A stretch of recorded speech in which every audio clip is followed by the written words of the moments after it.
التسامح في أدلة السنن is actually based on certain narrations, the man balaghahu narrations. There are narrations attributed to the Imams of Ahlul Bayt and to the Prophet that say that if a hadith comes to you claiming that there is sawab in a certain action, then if you do it and it turns out on the day of judgment that the hadith was fabricated, it was not actually from the Prophet or Imam, you still get the thawab. Okay, Allah will still give you the thawab for doing the good deed.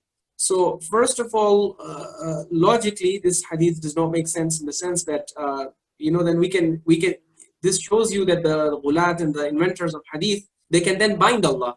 We can bind Allah with rewards that He had no intention of giving in the first place. So for example, if today I invent a hadith saying that, for example, if you do this certain act, Allah will give you the highest station in Jannah, and Allah had no intention of giving you that high station, but now by making you do this job, I've essentially arm twisted, na'udhu billah, and I have pressured Allah into doing something that He would otherwise not have done. So you can basically, get people to reach very high stations in Jannah by doing things that really don't, they're not the kind of things that you would deserve Jannah for doing those things. So ultimately, you cannot bind Allah in this manner, and I don't think Allah would allow Himself to be bound in this manner. But there is no issue of what I think or think. The issue of qa'idatul tasamuh is that the top scholars of ilm al-rijal have rejected the ahadith. They have dismissed the hadith on which this is based. They have said the hadith that is being used to prove this is itself not established to be from the Imams. Therefore, any principle that you derive from it is invalid. And so that's why, for example, even Sayyid Ali as-Sistani, Ayatollah Sayyid Sistani, even he dismisses this qa'idatul tasamuh fi adillat as-sunan.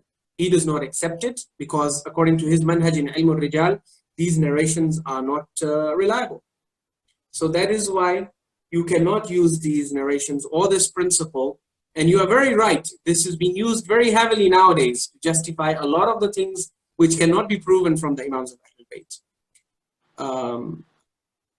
So that is unfortunate.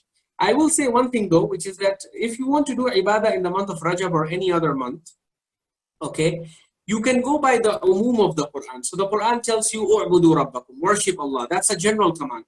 So you can use this command to then say that, okay, I can worship Allah whenever I want. So if you feel like worshiping Allah or increasing your worship in the month of Rajab, there is no harm in that.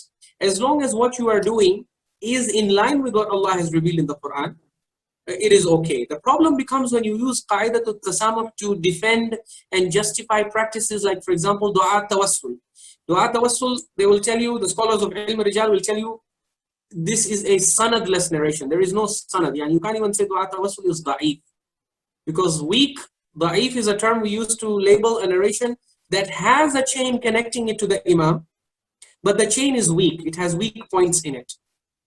Dua tawassul doesn't have a chain to begin with. It is chainless. So it is basically a fabrication that was found in one of the books, and it was invented from thin air because it's not known to be from any of the imams. So now you're saying, okay, but let's apply the principle of tasamuh or raja'ul matlubiyah. No, you cannot do that here because this is a dua, the text of which is now actually going against the teaching of the Quran and the original established teachings of the Ahlul Bayt. So there you can absolutely not use raja'ul matlubiyah.